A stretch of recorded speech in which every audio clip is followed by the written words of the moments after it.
अभय चौटाला से कोई personal problem है? अभय चौटाला जी से हरियाणा को प्रॉब्लम है। हुड्डा के बारे में क्या कहेंगे? मुझे तो वो लगता है कि बीजेपी के गुड्डा है। चौटाला परिवार के कुछ लोगों की, रिश्तेदारों की सिक्योरिटी हटा दी। नूरा कुश्ती वो सब दिखावा था, नूरा कुश्ती थी। ट्रम्प हमारा तेल मंत्री है क्या? राहुल गांधी, बहुत ही थर्ड क्लास नेता है जो कि फर्स्ट क्लास सिटीजन्स को झेलने पड़ रहे हैं। प्राइम मिनिस्टर मोदी, मदारी को आपने देखा है? अभय चौटाला। गुंडा शब्द आता है उनके लिए पहले। आपका नेता, आपकी आवाज। हमारे साथ मौजूद है आम आदमी पार्टी के नेता अनुराग ढांडा साहब। नमस्कार, आप देख रहे हैं इंडियन न्यूज। मेरा नाम है आरती अग्रावत। सर, अभय चौटाला से कोई पर्सनल प्रॉब्लम है क्या? आप हमेशा उनसे कोई ना कोई बयानबाजी या पलटवार वार करते ही रहते हैं। नहीं नहीं, अभय चौटाला जी से क्या प्रॉब्लम होगी? अभय चौटाला जी से हरियाणा को प्रॉब्लम है। अभय चौटाला जी से मुझे कोई पर्सनल प्रॉब्लम नहीं है, क्योंकि हरियाणा को इन लोगों ने लूटा है और दर लूटा है, मतलब बहुत हद तक लूटा है। और वो उनका जो व्यवहार रहता है, तो शठे शाठे हम समाचारे, जो जैसा व्यवहार करेगा वैसा पाएगा। जैसे वो बात करते हैं लोगों से, वैसे ही उनके साथ बात होनी चाहिए। अच्छा, एक दफा आपने कहा था कि इनकी 4 जनरेशन तक भी वापस से नहीं आ पाएंगी, कुछ नहीं कर पाएगी। मुझे नहीं लगता है, क्योंकि चौधरी देवीलाल जी के नाम को इन्होंने जितना बेचा है, जितनी दलाली की है, उनके नाम पर इन्होंने जितना लूटा है हरियाणा प्रदेश को, लोग जैसे चौधरी देवीलाल जी के कामों को नहीं भूल सकते हैं, उसी तरीके से इन्होंने जो उनके नाम पे जिस तरीके से दलाली की और जिस तरीके से लूटा प्रदेश को, उसको भी कभी नहीं भूल पाएंगे। इनकी आने वाली जनरेशंस को भी अगर हरियाणा एक्सेप्ट कर ले तो आप मुझे बता दीजिएगा।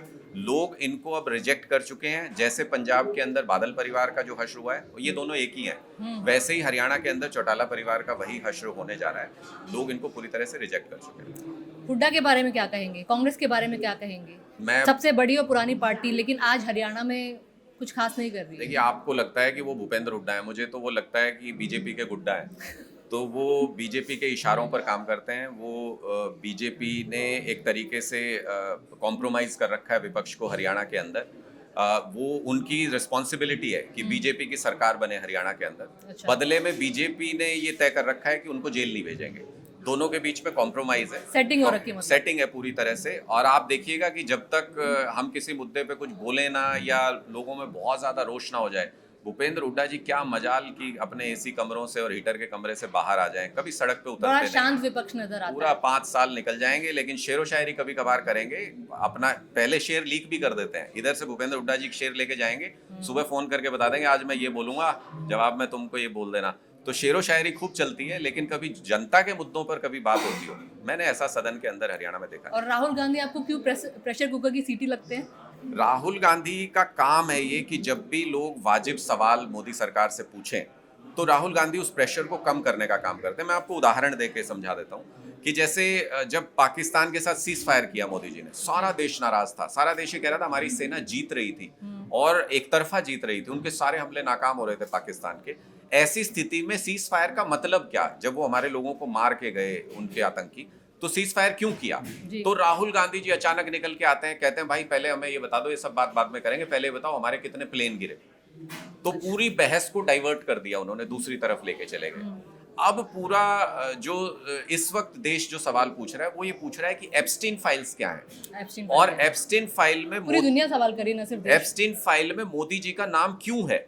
एक ऐसा व्यक्ति एप्स्टीन जो छोटी छोटी बच्चियों के साथ कुकर्म करने का दोषी है, जिसने उनका इस्तेमाल किया, और ऐसे व्यक्ति के साथ हम अपने देश के प्रधानमंत्री को सोच भी नहीं सकते। मतलब उनका क्या संबंध हो सकता है, क्यों उनका नाम आ रहा है उन एप्स्टीन फाइल में? ये सवाल सब पूछना चाहते हैं। तो राहुल गांधी जी निकाल के लाए कि ये किताब है जिसमें चाइना के साथ जो हमारे रिलेशंस हैं, वो उनके बारे में डिस्कशन है। डिसीजन नहीं लिया था मोदी जी ने उस वक्त, पूरी बहस को उधर डाइवर्ट कर दिया और एप्स्टीन फाइल से ध्यान हटाने का काम किया। तो मुझे लगता है कि राहुल गांधी जी को ये जिम्मेदारी दी गई है कि जब जब हम फंस जाएं किसी चक्रव्यूह में, उससे निकालना राहुल गांधी का काम है। बदले में वही मिलता है उनको कि सोनिया गांधी जी और राहुल गांधी जी जेल नहीं जाएंगे। ठीक है। आपने कहा कि कांग्रेस बिल्कुल खत्म हो चुकी है, आईएनएलडी के बारे में भी कहा आपने, लेकिन आम आदमी पार्टी को हरियाणा में कहाँ देखते हैं? देखिए, मुझे लगता है कि हमारे लिए संघर्ष का समय है। हमें लोगों के बीच में जाना है, हमें लोगों को ये बताना है। और बहुत वैक्यूम है हरियाणा के अंदर। हाँ। लोग कांग्रेस और बीजेपी दोनों से परेशान है। बीजेपी की कोई सरकार नहीं लाना चाहता, लेकिन जब वो कांग्रेस की तरफ देखते हैं तो कहते हैं यार ये तो उससे भी गए गुजरे हैं, तो फिर बीजेपी को लोग कोई ऑप्शन नहीं वोट बचा, दे देते हैं, मतलब। ऑप्शन नहीं बचता है। तो मुझे लगता है कि वो ऑप्शन बनना है हमें लोगों के सामने, बल्कि हमें लोगों बीजेपी के तो मुद्दों पर बात करनी है। और हमारे जो सीमित संसाधन है, हमारे सामने रेस्ट्रिक्शन क्या है? बीजेपी के पास हजारों हजार करोड़ रुपए है, कांग्रेस के लोगों के पास हजारों हजार करोड़ रुपए है, आम आदमी पार्टी में आम लोग हैं जिनके पास उतने रिसोर्सेज नहीं है। हमारी पूरी पार्टी की ताकत भी मिला लो तो शायद कांग्रेस का या बीजेपी के एक नेता के पास उतना पैसा होगा।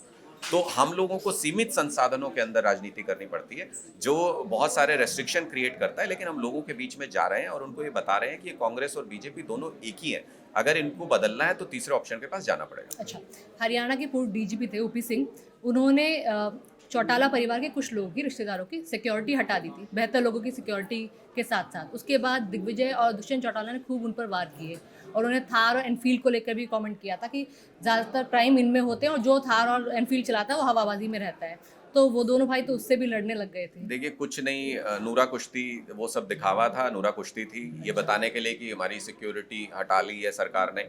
आप आज चेक कर लो, इनमें से किसी भी भाई, चाहे वो कोई सी भी पार्टी हो, जेजेपी हो या आईएनएलडी हो, उनके आगे पीछे कितनी गाड़ियां चलती हैं, उनको कितनी सिक्योरिटी मिली हुई है और किस नाते मिली हुई है। आप आज चेक कर लीजिए, इनके पूरे परिवार को बेहतर सुरक्षा, बेहतर सुविधाएं ये हरियाणा की सरकार उपलब्ध कराती है, क्योंकि ये बीजेपी के बिहाफ पे काम करते हैं। बीजेपी को जहाँ इनकी जरूरत होती है वहां उनके लिए काम करते हैं। तो कांग्रेस तो बोलती है, कांग्रेस उसका उल्टा बोलती है इनके लिए। नहीं नहीं, मैं कह रहा हूँ कांग्रेस तो क्या ही उल्टा बोले। कांग्रेस, अच्छा आप मान लीजिए कांग्रेस ये बात बताने लगे कि ये बीजेपी के एजेंट है, तो फिर कांग्रेस के नेता क्या रहेंगे? वो उनको, उनके लिए भी उनको सेम बोला एजेंट जाता बनना है। है। भूपेंद्र हुड्डा जी ने अपनी एप्लीकेशन लगा रखी है कि भाई मैं हूं बीजेपी का गुड्डा, और आप कह रहे हो कि वो अभय चौटाला को बताएंगे। क्यों बताएंगे भाई? उन्होंने उस चीज के लिए अपनी एप्लीकेशन लगा रखी है। अच्छा।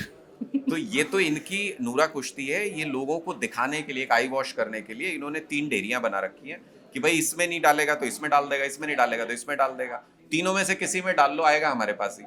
तो वो वाला खेल इन्होंने चला रखा है। लोग जैसे जैसे इसको समझ रहे हैं, तो आप देखिए गुजरात के अंदर भी बहुत बड़े पैमाने पर इस वक्त बदलाव हो रहा है। बाई इलेक्शन में जिस तरह से सारी सरकार लगने के बावजूद आम आदमी पार्टी का विधायक वहां पे बना, और अभी एक सर्वे आया जिसमें हम 25% वोट शेयर पे गुजरात के अंदर पहुंच चुके हैं, तो एक बहुत बड़ी बदलाव की हवा गुजरात के अंदर चल रही है। मुझे उम्मीद है कि आने वाले समय में हरियाणा के लोग भी इस बात को धीरे धीरे समझ रहे हैं और थर्ड ऑप्शन की तरफ देख रहे हैं। अच्छा, और हरियाणा अभी 1 तारीख को बजट आया, इस बजट को किस तरह देखते हैं? क्योंकि बजट में बीजेपी ने, सरकार ने अपने आप को 10 आउट ऑफ 10 दिए हैं, कहा है बहुत अच्छा बजट है, किसानों के लिए अच्छा बजट है, किसानों के लिए एआई टूल्स की बात की है। देखिए, काश कि ऐसा होता कि एग्जाम में व्यक्ति खुद को ही नंबर दे सकता, तो फिर सारे ही 100 नंबर ले लेते, सारे बच्चे पास हो जाते। नंबर बीजेपी को नहीं देने, नंबर लोगों को देने हैं। और लोगों के लिहाज से अगर आप देखें इस बजट में क्या था, शिक्षा का बजट बहुत ही पुअर, स्वास्थ्य का बजट बहुत ही पुअर, किसानों के लिए कुछ नया नहीं था, मिडिल क्लास के लिए कुछ भी नया नहीं था, इन्वेस्टर्स के लिए क्या था वो शेयर मार्केट ने बता दिया था उसी दिन की पूरी हड़ाम तरह हो से गया था। क्रैश हो गई थी। और अब जो ट्रेड डील अमेरिका के साथ की है उसमें इन्होंने देश के और किसानों के सारे हित बेच दिए। तो मुझे कहीं से भी ये नजर नहीं आता कि ये कोई विजनरी बजट था।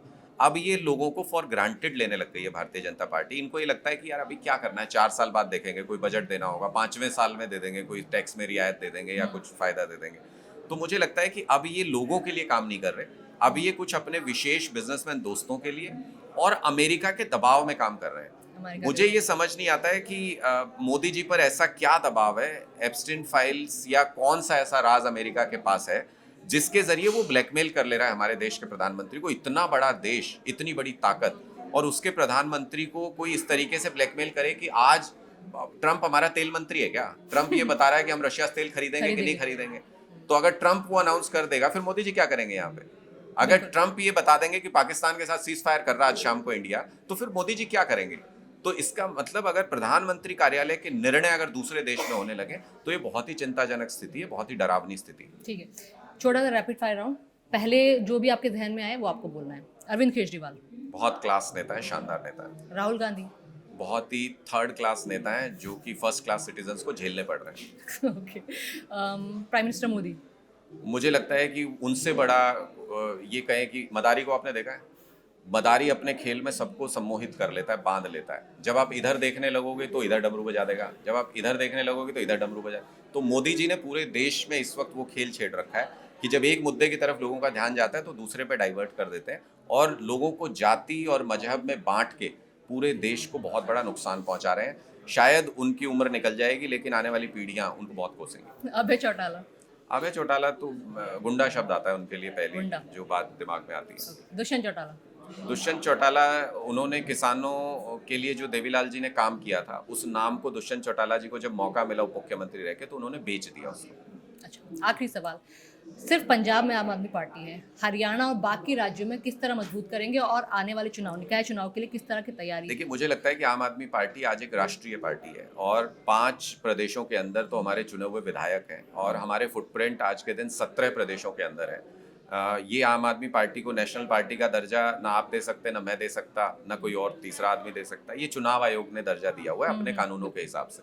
तो आज के दिन आम आदमी पार्टी के फुटप्रिंट पूरे देश में है। देश का हर व्यक्ति स्कूल चाहता है, अस्पताल चाहता है, शिक्षा व्यवस्था अच्छी चाहता है, पानी बिजली चाहता है। ये सारी चीजें देने की हिम्मत और ताकत जो है वो आम आदमी पार्टी के अंदर है। हमारे पास वो नीतियां भी, हमारे पास ऐसा नेता भी है जो ये सब कर सकता है। तो अरविंद केजरीवाल जी के नेतृत्व में मुझे लगता है कि आम आदमी पार्टी एक ग्रोइंग पावर है जो आने वाले समय में पूरे देश के अंदर अपनी पकड़ बनाएगी। तो अरविंद केजरीवाल की ऑन ग्राउंड फिर से वापसी कब है?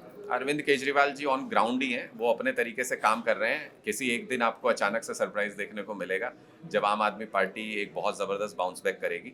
अरविंद केजरीवाल जी अपनी स्टेट टीम्स के साथ रणनीति बनाने में, उनके साथ काम करने में व्यस्त हैं। वो पूरा समय, राहुल गांधी की तरह वो पार्ट टाइम पॉलिटिशियन नहीं है, वो पूरा समय पार्टी को दे रहे हैं और पार्टी की रणनीति में और प्रदेशों में काम कर रहे हैं। गोवा में, गुजरात में लगातार अरविंद केजरीवाल जी जा भी रहे हैं, पंजाब भी आते हैं, दिल्ली में भी काम कर रहे हैं। तो मुझे लगता है कि वो अपने तरीके से, अपने तरीके हैं, उस तरीके से वो लोगों में वापस से अपनी उतनी मजबूत पकड़ या उससे भी मजबूत पकड़ बनाने का प्रयास कर रहे हैं। बिल्कुल।